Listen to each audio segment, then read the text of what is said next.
Bom dia para você, meu irmão, minha irmã, a graça e a paz do nosso Senhor e Salvador Jesus Cristo. Vamos abrir a palavra de Deus lá no Evangelho de João. Evangelho de João, capítulo de número 8, é o texto que vai nos conduzir aí a nossa reflexão na palavra de Deus, a partir da palavra de Deus nessa manhã. João, capítulo 8, apenas 2 versículos, versículos 31 e 32, eu peço, por gentileza, que você acompanhe aí a leitura na sua Bíblia. Diz assim a palavra do Senhor. Disse, pois, Jesus aos judeus que haviam crido nele: se vós permanecerdes na minha palavra, sois verdadeiramente meus discípulos, e conhecereis a verdade, e a verdade vos libertará. Vou repetir a leitura. Disse, pois, Jesus aos judeus que haviam crido nele: se vós permanecerdes na minha palavra, sois verdadeiramente meus discípulos, e conhecereis a verdade, e a verdade vos libertará. Vamos fechar os olhos e falar com o Senhor? Esse é o nosso desejo, Pai, que tomes a nossa vida, o nosso coração, a nossa alma, e nos ensines, Senhor, a Tua vontade boa, perfeita e agradável. E a Tua palavra, Pai, é a fonte por excelência do conhecimento da Tua vontade. Aberta, ela está diante de nós. E a nossa esperança nesta hora, Pai, é que ensines ao nosso coração, que reveles a Tua vontade a cada um de nós. E não apenas nos dê, Pai, o conhecimento da Tua vontade, da Tua palavra, mas também, Pai, na força do Teu Santo Espírito, nos ajude, Senhor, a aplicar a Tua palavra na nossa vida.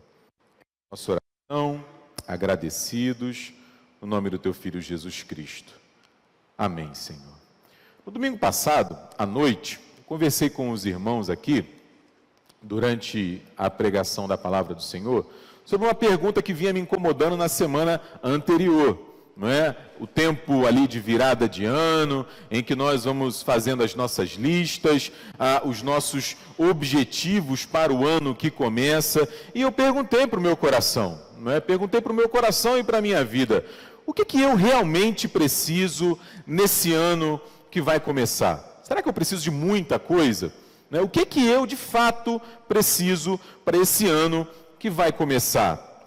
Então, eu falava diante de Deus e falava com o meu coração. E aí, a partir do texto do Sermão do Monte, capítulo 6, a partir do versículo 25, nós conversamos aqui.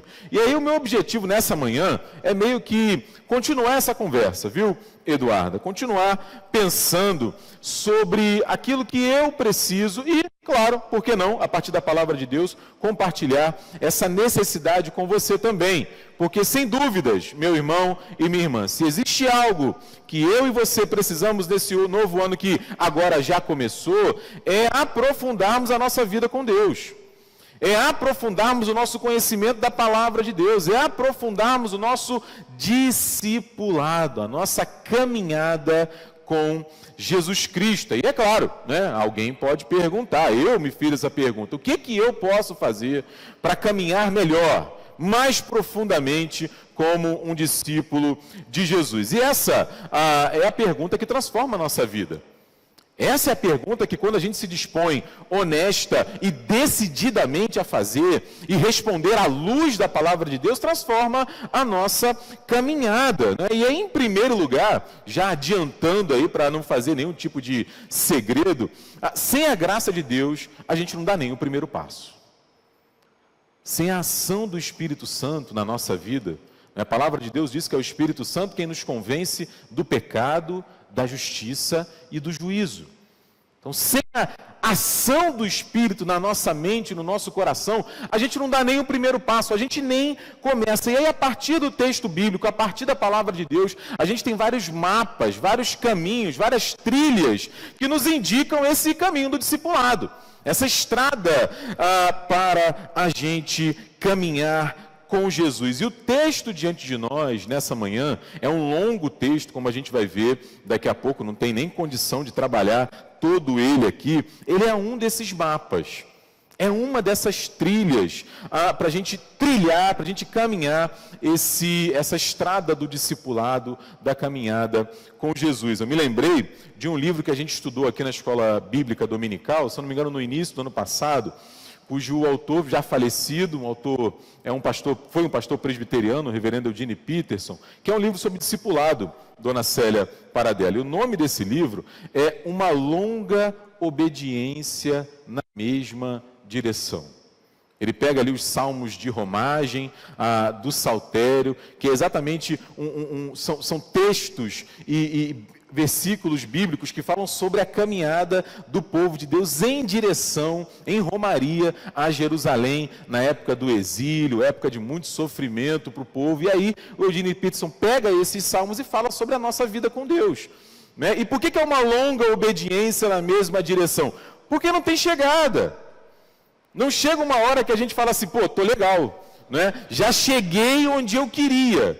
Eu sou um discípulo assim, formado. Não existe isso, não é? Por isso, essa reflexão a respeito do aprofundamento da nossa vida com Deus, do nosso discipulado, ela independe do nosso momento na vida cristã.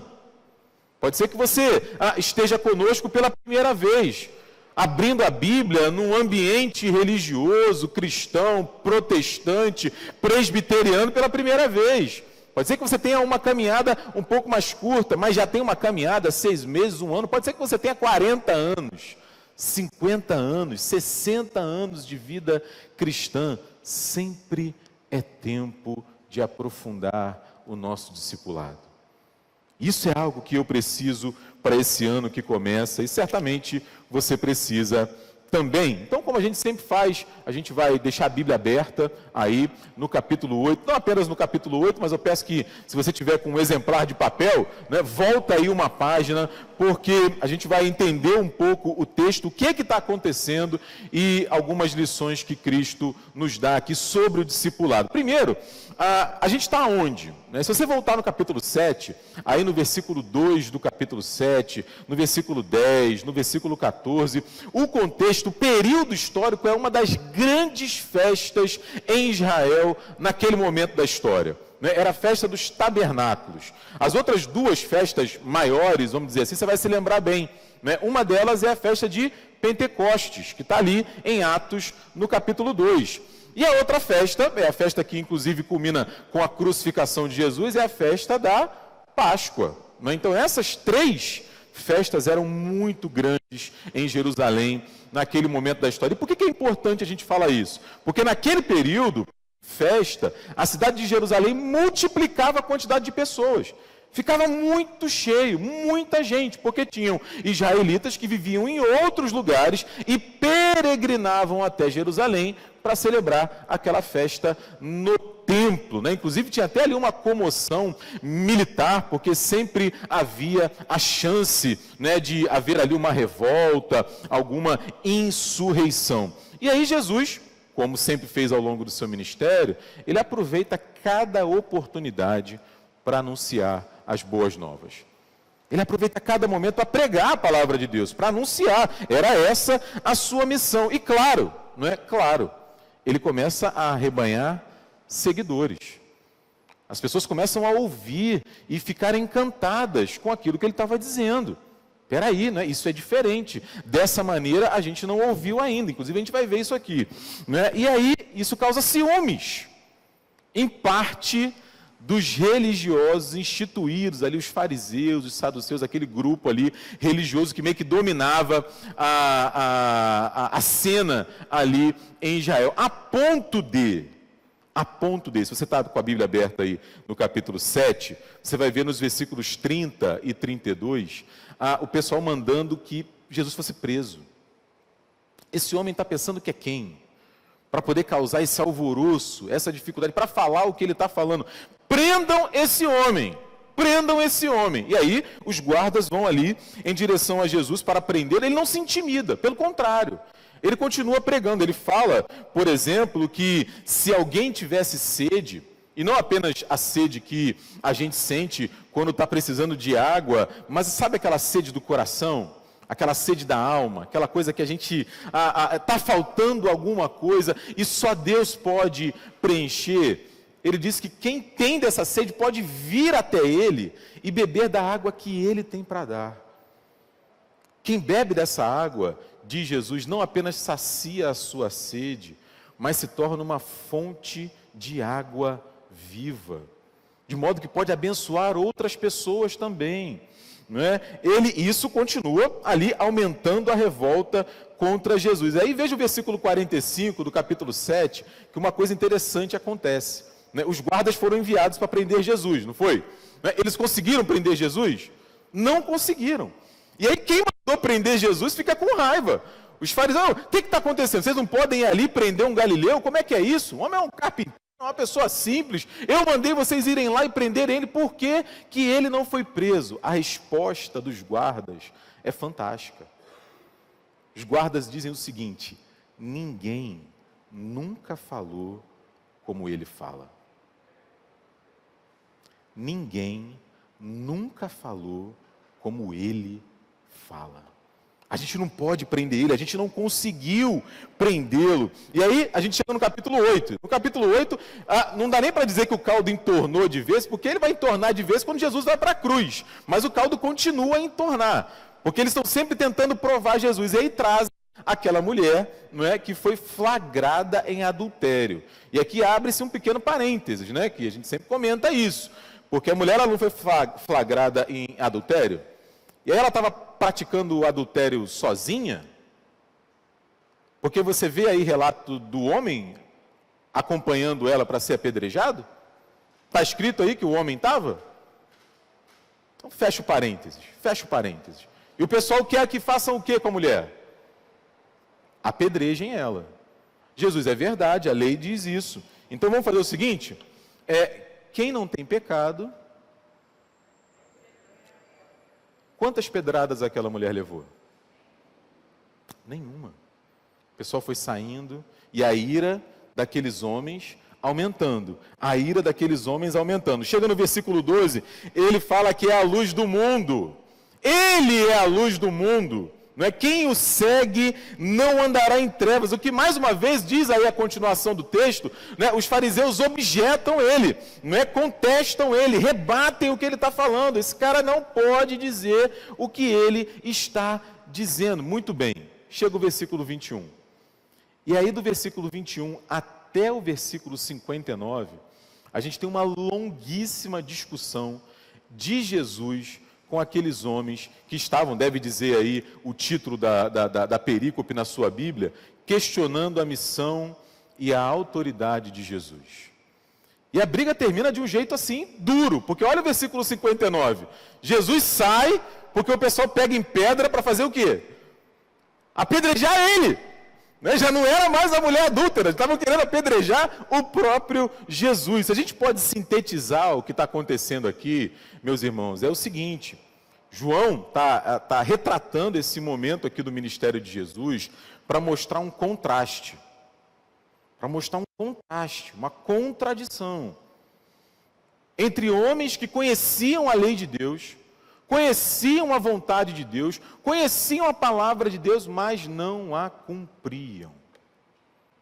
E Jesus, que conhece a vontade de Deus, que conhece a palavra de Deus e, claro, a vive, né, como ninguém viveu antes na história.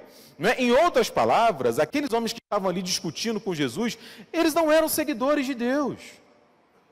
Eles não eram discípulos do Senhor e, por conseguinte, não eram discípulos de Jesus. Não eram discípulos de Jesus. E aí nos versículos 31 e 32, que nós lemos aqui agora, Jesus faz uma espécie de síntese desse problema. Né? Ele faz uma espécie de síntese. O que é preciso? A pergunta que a gente fez agora há pouco. O que é preciso para alguém ser de fato um discípulo de Jesus Cristo. Eu separei aqui duas lições para a gente a partir desses dois versículos. A primeira lição está aí no versículo 31. Para viver como discípulo de Cristo, é preciso permanecer na sua palavra. Simples assim. Está registrado aí, versículo 31. Se vocês creram em mim, é isso que o texto está falando, né? Vocês creram em mim. Então, se vocês permanecerem na minha palavra, sois verdadeiramente meus discípulos. O problema daqueles homens que estavam ali questionando Jesus, é que eles estavam abandonando a palavra de Deus, negando a palavra de Deus, rejeitando a palavra de Deus e o seu ensino. Ao contrário, o discípulo, a discípula de Jesus, ele quer aprender mais de Cristo. Ele quer ouvir mais de Cristo. Ele quer conhecer mais a vontade do Senhor, quer seguir Ele de perto, quer imitá-lo.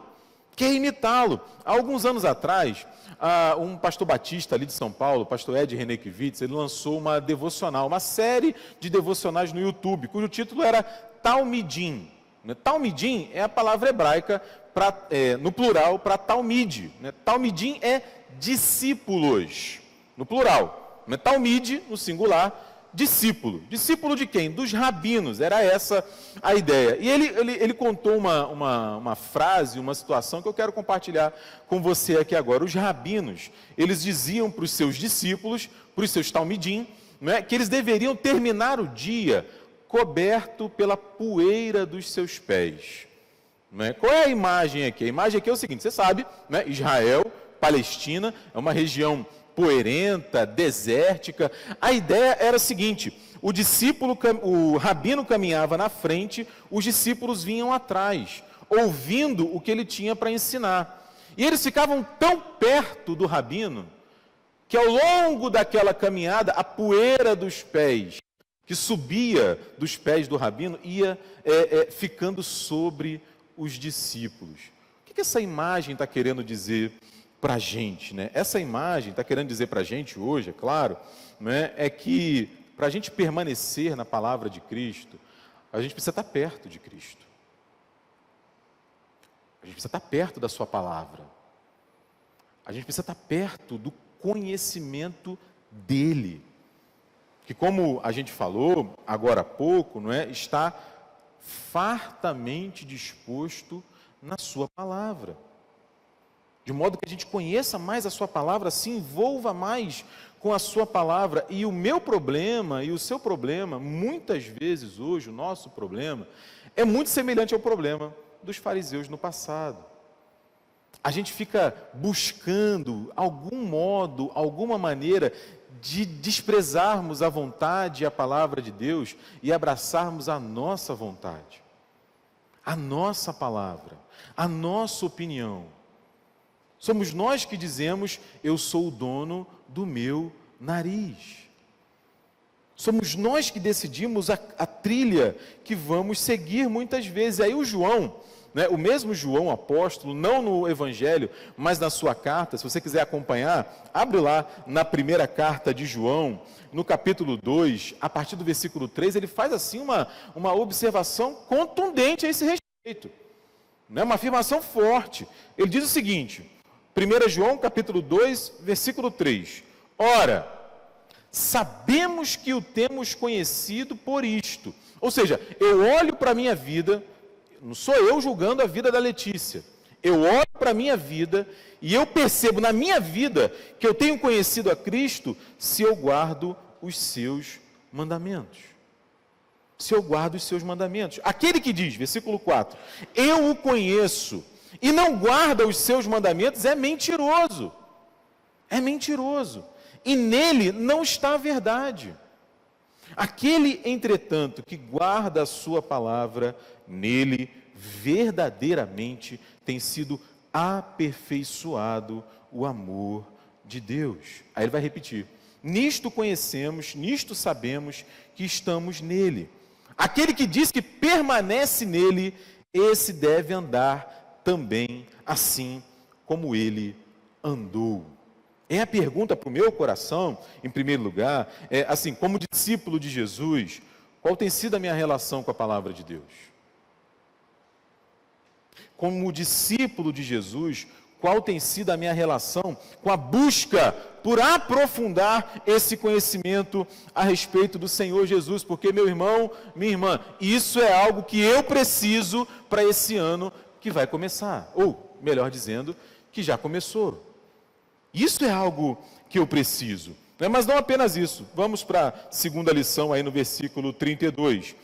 Para viver como discípulo de Jesus, nós precisamos, através da sua palavra, é o que Jesus está falando, conhecer a verdade e por ela, sermos libertos.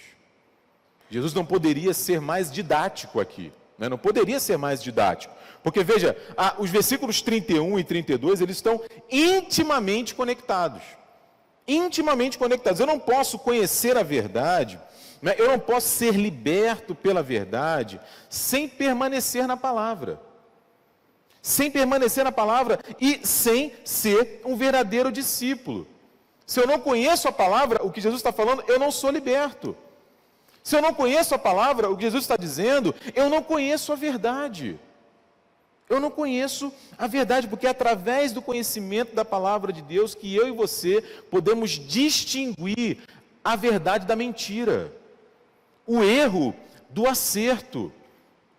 Eu comentava aqui pela manhã, né, que eu gosto muito de filmes, quem me conhece sabe disso, e um filme que eu vi uma vez, na verdade já vi 2 vezes esse filme, né, que eu gostei muito, é aquele Diamante de Sangue, com Leonardo DiCaprio, que fala ali sobre os diamantes da África, não é? E uma história bem interessante, inclusive baseada em fatos, né? Muito daquilo aconteceu de alguma maneira. E aí uma das figuras assim mais importantes naquele contexto é exatamente o indivíduo, a pessoa que identifica a joia preciosa, que sabe enxergar na pedra o seu real valor. Sabe distinguir, por exemplo, o seu quilate, o teor de pureza que ela tem. Sabe distinguir a joia verdadeira da joia falsa. Para que ela seja capaz de fazer isso, ele e ela precisam ter um conhecimento profundo da joia verdadeira. Da joia verdadeira. Aqui, Jesus está falando a mesma coisa. Se eu e você não permanecemos na verdade, não aprofundamos o nosso conhecimento na verdade, nós podemos sim incorrer no erro. E qual é o erro que Jesus está denunciando aqui? A coisa fica séria. Eu recomendo que você aí, como dever de casa, vamos dizer assim, continue a ler esses versículos do capítulo 8. Porque aqueles homens que estão ali objetando Jesus, eles incorrem num erro duplo. Não é? Num erro duplo. Porque diante daquela discussão, Jesus fala para eles, o problema é que vocês são escravos do pecado. E só o Filho do Homem, olha o versículo 36, né? Só o Filho do Homem pode libertar vocês. Aqueles homens, mais uma vez, ficam revoltados. Né? Porque aí eles respondem de 2 maneiras. A primeira maneira é a seguinte, não, nós sempre fomos livres. Nós nunca fomos escravos de ninguém. Pelo amor de Deus. Não é? Naquele momento da história, Israel era vassalo de Roma. Não é? Ao longo dos 1000 anos praticamente anteriores, passaram ali vários povos senhores sobre Israel. Babilônia, Assíria, Macedônia, Roma. Como assim nunca fomos escravos de ninguém? O que é isso? Estou pensando que eles estão falando com quem? Não, nós nunca fomos escravos de ninguém. E tem mais uma coisa. Nós somos filhos de Abraão. Olha o versículo 37. No versículo 37, Jesus concorda com eles, não é? Mas a acusação dele é forte. Não é? De fato, vocês são descendência de Abraão, mas vocês querem me matar. Vocês querem me matar. Como que vocês podem se dizer descendentes de Abraão, que acreditava em Deus, que seguia a Deus, que era um discípulo do Senhor, a despeito dos seus defeitos, dos seus pecados, e querer me matar? Vocês estão querendo fazer isso? Versículo 37 ainda. Porque a minha palavra não está em vocês. Não basta ter no sangue a linhagem judaica. A minha palavra precisa estar em vocês. A minha palavra precisa fazer parte da vida de vocês. Ou seja, as ações de vocês revelam que vocês estão aprisionados pelo pecado. É o que Jesus está falando para eles, né? E hoje, como eu me referi, o discípulo de Jesus ainda peca. Peca porque somos pecadores, não é? A diferença é que nós não somos escravos do pecado. É o que Jesus está falando aqui. Porque um escravo necessariamente serve ao seu senhor. Nessa imagem que Jesus está usando, como escravos do pecado, nós deveríamos servir ao pecado. E Jesus disse que essa não é mais uma realidade na nossa vida. Voltando lá à carta de João, agora os versículos 1 e 2, do texto que nós lemos agora há pouco, o João fala isso. Ele diz: meus filhinhos, eu estou escrevendo isso para vocês, para que vocês não pequem. Contudo, todavia, entretanto, porém, né, se alguém pecar, temos um advogado junto ao Pai. Um advogado junto ao Pai, Jesus Cristo, Ele sim, o justo. Eu e você somos justificados. Isso em pouquíssimas palavras, o que fala a doutrina da justificação. Nós somos justificados pelo justo. Ele sim é justo. Ele sim é justo. Ele é a propiciação pelos nossos pecados, e não somente pelos nossos próprios pecados, mas ainda pelos do mundo inteiro.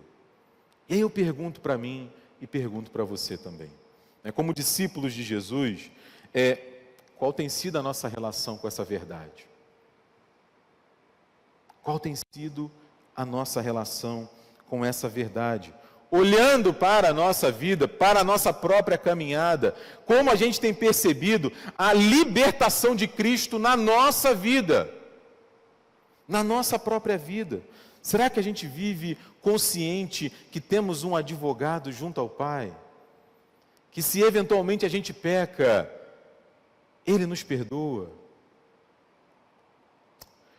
Que eu e você realmente precisamos, nesse ano que já começou agora, né? Sem dúvidas, as nossas listas devem ser muito diferentes, não é? Cada um de nós tem a sua prioridade, não é? A sua própria caminhada, mas eu tenho convicção também que em algumas coisas a gente combina, e combina direitinho, e combina muito bem, e uma delas é exatamente essa: nós precisamos aprofundar a nossa vida com Deus, aprofundar o nosso discipulado.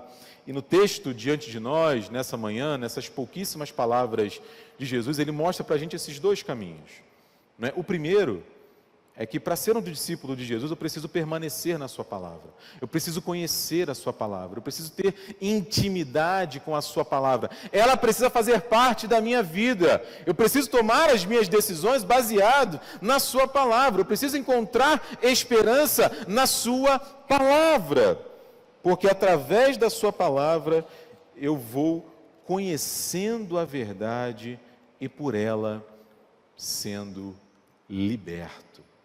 Por isso a pergunta que a gente faz para poder terminar aqui o nosso encontro na reflexão da palavra é: como é que eu posso fazer isso hoje? Como é que eu posso fazer isso hoje? Como que eu posso fazer com que a Bíblia, a palavra de Deus, faça mais parte da minha vida hoje? Não apenas no ano que vai começar, que está começando, mas ao longo da minha caminhada. Como eu posso encontrar, através da ação do Espírito de Deus na minha vida, através da palavra, mais e mais libertação? Como que eu posso fazer isso hoje? Essas, meus irmãos, são perguntas cujas respostas podem abençoar e muito a nossa vida nesse novo ano. Que Deus te abençoe, não é? Mais uma vez, um feliz ano novo para você. Amém?